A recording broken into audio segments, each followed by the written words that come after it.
동일시. 동일시란 아기는 엄마를 최초로 인식하기 시작할 때 자신과 엄마를 동일시한다.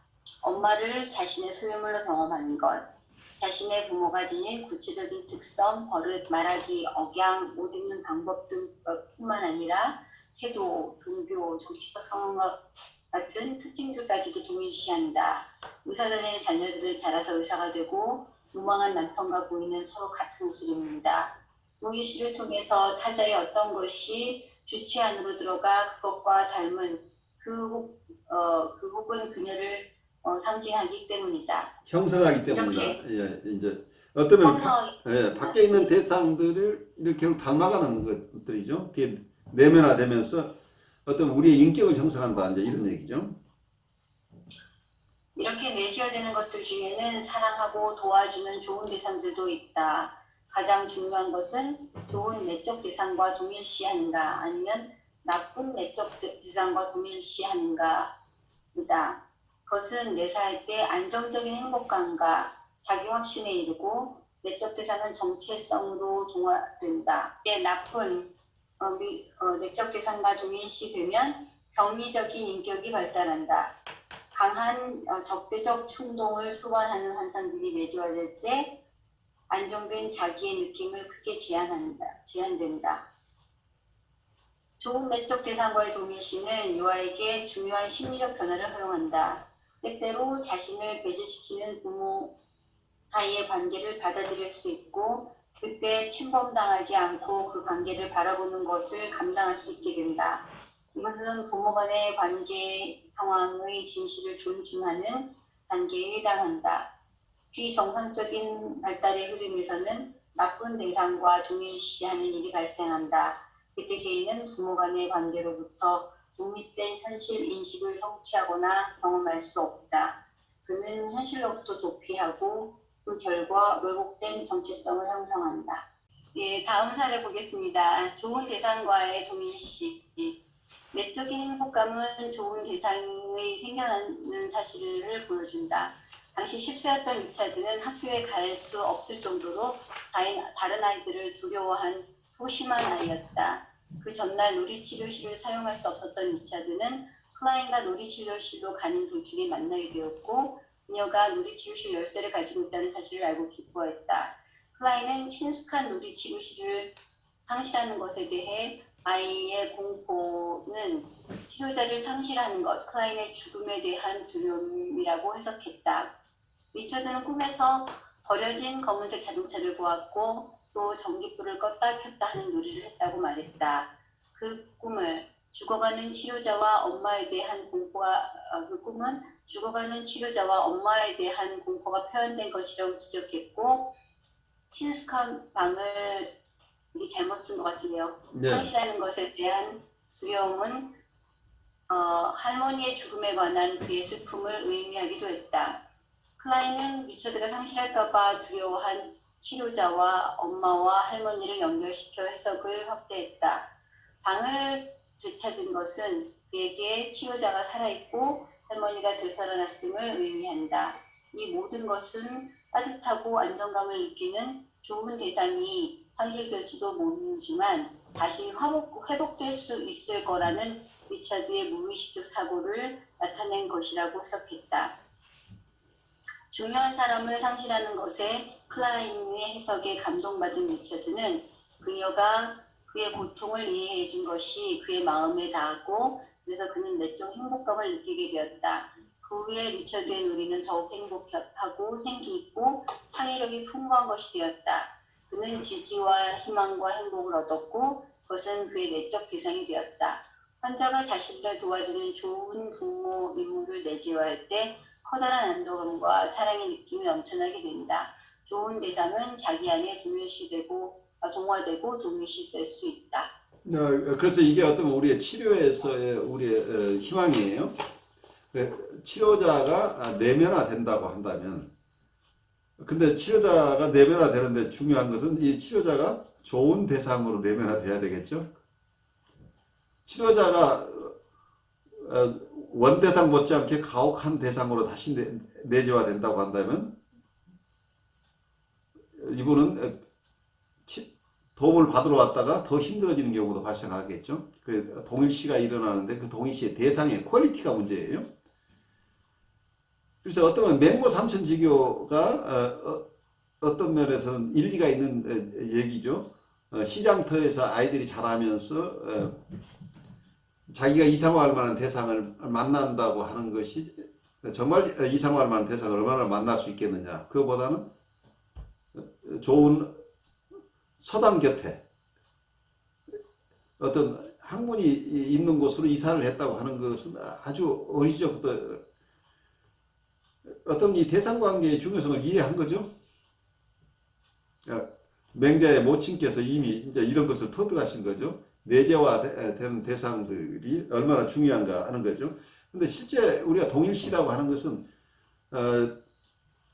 인간 성장 과정을 이렇게 쭉 보면은 초기에 부모 대상이 중요한 역할을 해요. 그렇지만 그걸로 끝나지 않고 그런 어떤 동일시는 계속해서 학교에 가서 좋은 선생님을 만나고 또 교회에서 목사님이나 신부님을 만나고 그래서 나중에 직장에서도 좋은 선배를 만나고 이러면서 계속 이 동일시는 이어지는데 얼마나 좋은 대상들과 좋은 경험을 하느냐가 이 사람의 어떤 인격을 결정하는 데 굉장히 큰 역할을 하지 않나 싶어요. 그래서 어떤 면에서는 여러분이 만나는 많은 주위 분들이 여러분에게서 좋은 자양을 가져갈 수도 있고 아니면 그분들이 자기 삶이 더 힘들어질 수도 있다고 하는 거죠. 그래서 우리 인간관계들이 사실은 굉장히 중요한 역할을 서로에게 주고받는다는 생각을 하게 돼요. 나쁜 내적 대상과의 동일시. 홀러 할만의 사례에 나오는 환자는 자신을 도울 수 있는 좋은 내적 대상을 충분히 내재하지 못했다. 내적 대상과 동일시할 수 없었다. 분노하는 상태에서 내사된 나쁜 대상을 보여준다. 그것은 환자의 내면에 있는 증오의 대상에 의해 환자가 자기가 지배당하는 결과를 가져왔다.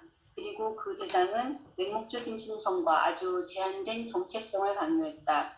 하이만은 그 사례에서 대상과 동일시하는 과정을 묘사했다. 또한 여기에는 대상과의 내적 투정이 있었는데 그것은 그 대상이 적이었기 때문이었다.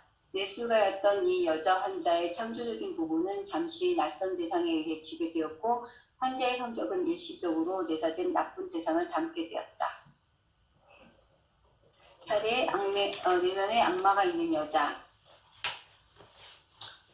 내사의 발생은 환자 자신이 어떤 것에 지배당하고 있다는 평생 동안 반복되는 느낌을 불러일으켰다. 환자는 자신에게 복종을 요구하는 악마들이 자신 안에 가득하다는 말을 하는 것으로 면담을 시작했다. 무의식적 환상에서 자기는 어디론가 빨려 들어갔고 정신은 나쁜 대상의 지배를 받게 되었다.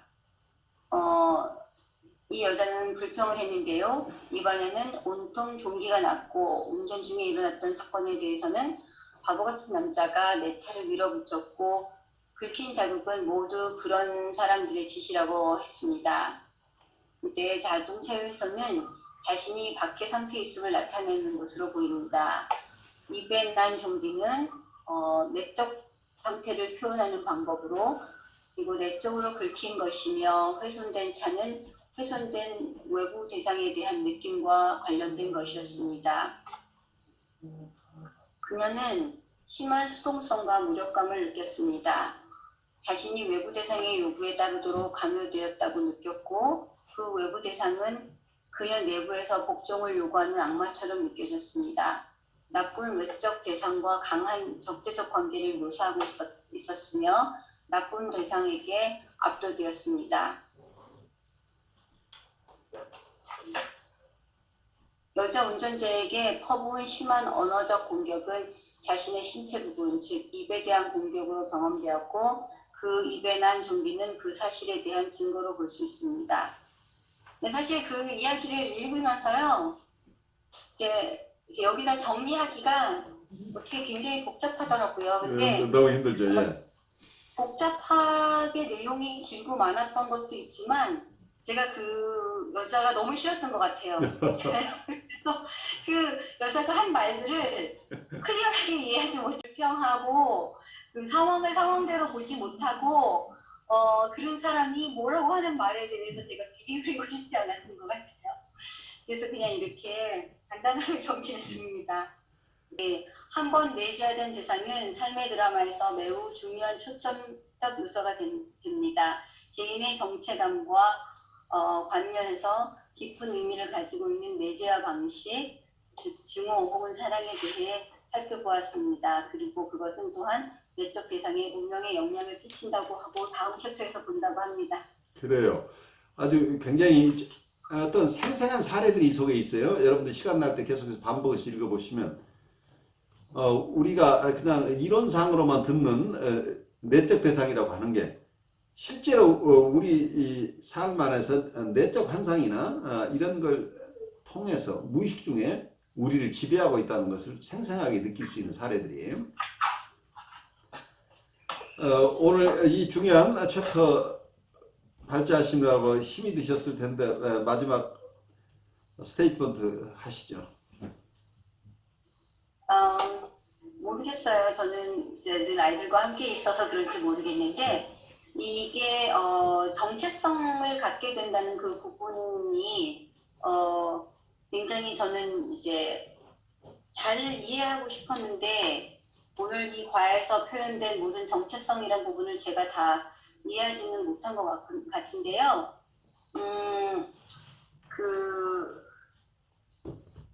이게 이제 뭐라 그럴까, 아이가 가지는 자기에 대한 그 어떤 뭐 내면이든지 아니면은 뭐 자기 표상이라고 얘기를 해보죠. 좀 듣고 싶었던 부분이에요. 이게 정체성으로 확립된다는 그 부분이. 예. 그래서 어쩌면 많은 경험들이 자기의 정체성을 구성하는 요인이 되죠. 그러니까 여러분들 제비가 제비집을 지을 때 아마 경험해 보신 분들은 어미 제비가 이 집 저 집의 것을 여기저기 재료를 끌어오죠. 끌어와서 제비집을 지어요. 근데 어떤 재료가 주위에 있었느냐에 따라서 그 제비집이 얼마나 좋은 제비집이 될지가 결정되겠죠. 그 머티리얼들이 어디서 왔느냐 차이가 있겠죠.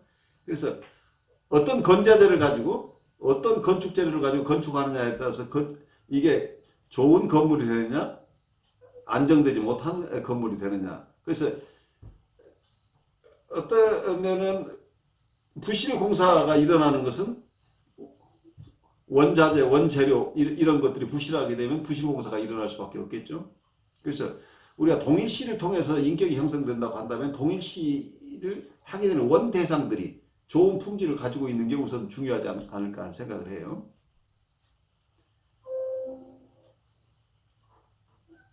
자, 오늘 마지막까지 잘 왔는데 혹시 여러분들 조금 나누고 싶은 스테이트먼트가 있으면 1, 2분씩 조금 나누는 시간 가져도 좋겠어요. 조금 길어져도 괜찮고 시간이 지금 바쁘신 분들은 다 지금 가셔도 좋고 여기서 조금 나누셔도 좋아요.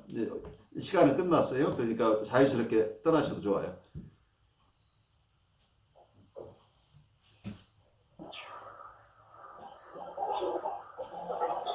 저는 이제 보면은 내적 대상이 좀 약하다는 생각을 많이 했거든요. 좀 뭐라 해야 되나, 무언가가 이게 그 내적 대상이라는 게 자기 내적 대상이 강하면 그게 자기 하나의 캐릭터가 아니겠습니까? 그렇죠. 예. 근데 그 캐릭터가 조금 어떨 때는 약하다는 생각이 들거든요. 그러니까 내면에서 목소리를 낼 수 있는 힘이 있어야 되는데 어떨 때 보면은 아무 생각이 없는 느낌도 들기도 그러니까 하고 뭔가가 눈에 보이지 않는 대상이 나를 지지하는 대상이 내면에 있다고 한다면 이게 좋은 대상이란 말이에요. 근데 지지하는 대상이 별로 없다 이런 생각이 들어요. 그래서 그 예를 들어서 무슨 이야기를 하려고 준비할 때 그냥 뭐 이야기하는 건 괜찮은데 뭔가 이렇게 확신을 가지고 이야기해야 되는 그런 상황에서는 준비를 해야 돼요. 그러니까 내적 확신이 어떤 이렇게 가만히 보면은 이제 연설을 하는 사람들이나 앞에서 진행하는 이렇게 관찰해 보면은 뭔가 내적인 확신 속에서 자기의 막 이야기하는 사람들 보면은 원고 없이도 막 말할 수 있거든요. 그렇죠. 예. 그런데 저는 그걸 하기 위해서 스크립트를 짜야 돼요. 그러니까 생각하는 거를 막 정리를 해가지고 만들어놔야 되지. 그냥 내 안에 있는 확신을 말해보라 그러면은 어떨 때는 이렇게 백지가 되거든요. 그런 사람들. 그러니까 그걸 어떻게 생각할까 하다 보니까 제가 전에도 한번 이야기한 게 있었는데 그 만화 영화 중에 그 뮬란이라는 영화가 있는데 거기에 혹시 뭐 보셨는지 모르겠어요. 그 노래가 리플렉션이라는 노래가 있거든요. 그 리플렉션이라는 노래가 있는데 거기서 보면은 그 주인공이 결혼을 해야 되는데 부모님은 가정의 명예를 걸고 그 후궁으로 들어가도록 만드는 게 가장 최선의 목표가 되는 거예요. 그래가지고 자기 딸을 후궁으로 보내라고 애를 쓰는데 그 여자는 그게 자기하고 무슨 상관이냐 이거죠. 자기 있는 대로 했더니 실수도 많이 하고 자기 불명예가 되면서 이제 비 오는 날 연못가에서 자기 얼굴을 비춰보면서 노래를 부르는 내용인데 저기에 비치는 내가 누구냐, 내 안에 있는 내가 누구냐. 그러니까 부모님이 원하는 대로 하려니 내가 아니겠고 내가 하고 싶은 대로 하려니 가족에게 불명예가 되는데 그럼 나는 어떻게 살아야 되느냐 그런 내용의 노래를 부르는데 그걸 들으면은 마음이 막 울컥울컥해지는 거예요. 아, 그래요. 그래서 처음에는 내가 왜 이럴까 하고 그래서 일부러 제가 그 노래를 틀어놓고 느끼는 정서를 자꾸 관찰했죠. 제가 저 자신을. 그럴 때마다 막 그 노래를 끝까지 못 듣겠는 거예요. 그래가지고 그러면 그 정서를 내가 왜 그렇게 느꼈을까 그걸 계속 오랫동안 연구를 하고 생각을 하고 해봤는데 어떻게 보면은 제 안에 써보면은 그 내적 대상이 뭐 이 이론을 말한다면 내적 대상이 약하기 때문에 느낌이 이렇게 결집되어 있는 어떤 인격체 가지고 이렇게 흩어져 버려 있는 그 약한 어떤 내 셀프의 응집력이 조금 약하다는 얘기를 할 수 있겠죠. 코히시브니스가. 근데 그런 느낌. 그러니까 지금도 굉장히 스스로를 방어하고 있어요. 정서를 뭐냐면 그게 외부 현실 대상이 어떻건 내 내적 대상이 어쩌면 좋은 대상이 약하다고 표현할 수도 있지만 내 무의식의 환상 속에서 나쁜 대상이 지금도 있을 수도 있다는 얘기예요. 그렇죠. 그거를 이제 저 자신을 내면을 중고등학교도 그렇고 계속 저를 관찰해 왔거든요. 네. 그런 속에서 보면은 그런 면이 왜 그렇게 되었을까 그런 생각도 해보면은 그러니까 근데 저만큼 이게 너무도 훌륭한 어떤 나의 부모 대상일 수 있죠. 그러니까 내가 거역할 수 없는 어떤 큰 오소리티를 가진 대상이 내 안에 있다고 한다면 그분은 아무리 좋은 뜻으로 하지만 내 어린아이가 볼 때는 나를 꼼짝 못하게 하는 대상이 되어버리잖아요. 그리고 나를 지배하는 대상이 되니까 나로서는 자유스럽지 못하는 거죠. 그러니까 도덕적이나 뭐 실제 사랑이나 이런 것에 부족해서라기보다 너무 큰 대상이 나하고 컴페어해서 나는 이길 수 없는 대상이 내 안에 계속 있다고 한다면 나는 계속해서 움츠러들 수밖에 없는 부분이죠. 그래서 그거를 형하고 별로 그런 이야기 안 했는데 나중에 얼마 되지도 않았습니다. 이야기를 나눠보니까 형은 아닌 것처럼 그랬는데 형한테도 또 비슷한 얘기인 거예요. 그러니까 하는 말이 우리 둘이 왜 이렇게 비슷할까? 그럴 수 있지. 같은 부모님 밑에서 서로 다른 성격이지만은 비슷한 뭔가 영향을 받지 않았을까? 그런 얘기 나눠져 있을 거예요. 그래요. 두 분들이 아주 좋은 성찰을 하신 거죠. 그러니까 실제 사이칼라지컬한 이슈들이니까 우리가 그걸 잘 이해하는 게 중요하죠. 어린 시절의 정서란 말이에요. 지금은 어른이 됐지만 우리가 마음속에는 그러니까 무의식의 세계는 현재와 과거와 미래가 없다는 것이 이제 이런 거죠. 나는 지금 어린이지만 내 마음을 어쩔 때는 어린아이의 마음이 나를 지배해버린다. 그러니까 그 아버지는 지금 내가 아버지보다 훨씬 힘이 세요. 내가 아버지가 더 잘 알고 여러 가지 지식도 있지만 어느 순간에 무의식적인 정서 속에서는 내가 인정받지 못하고 있는 것 같은 어떤 느낌, 내가 그 인정받지 못하면 내가 아무것도 할 수 없을 것 같은 느낌이, 그리고 그 내적 대상과 비교해서 나는 아무것도 아닌 것 같은 왜소함 같이 느껴질 수도 있겠죠.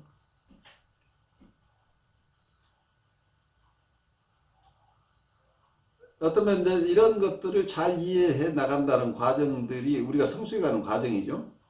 그러니까 여러분들이 공부하고 나서 제가 보낸 동영상을 조금 더 듣는 도움이 될 거예요. 왜냐하면 제가 편집을 하면서 조금 오류가 있는 것은 좀 빼기도 하고 이제 그러면서 우리가 공부하면서 지나간 것하고 나중에 제가 편집하면서 들어보면 새로운 정서가 오는 것 같아요. 그래서 여러분도 마찬가지 체험을 할 것 같아요. 지금 공부하시는 시간에 듣는 것하고 나중에 다시 그걸 지금 본인이 발제하면서는 본인이 다 소화하지 못하는 내용들이 있잖아요.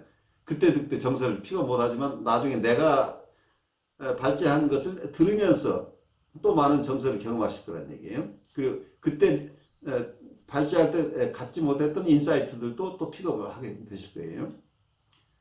우리 모두가 같은 작업들을 함께 나누어서 쉐어하는 거니까 우리가 서로를 돕는다고 이렇게 이해하시면 좋겠어요.